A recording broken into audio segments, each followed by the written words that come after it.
গোপাল ও বাইজি। মহারাজ কৃষ্ণচন্দ্র বড় রঙ্গপ্রিয় রাজা ছিলেন। তিনি গোপালের পিছনে মাঝে মাঝে অন্যকে লাগিয়ে মজা দেখতেন। একদিন মহারাজ একটা বাইজিকে বললেন, তুমি গোপালকে আলিঙ্গন করে ধরবে।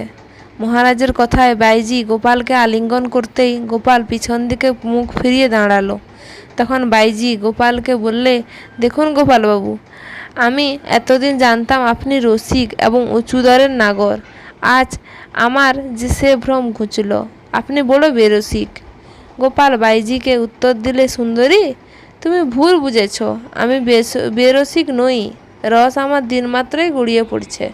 তখন বাইজি বললে, তবে আমি আপনাকে আলিঙ্গন করলাম, আপনি লজ্জায় মুখ ফিরিয়ে নিলেন কেন?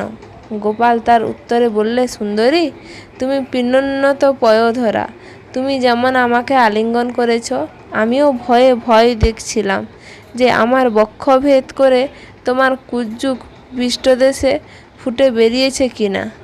বাইজির তখন একগাল হাসি। তৎক্ষণাৎ গোপালকে ছেড়ে দিয়ে নমস্কার করল। ধন্যবাদ ভিডিওটি শোনার জন্য।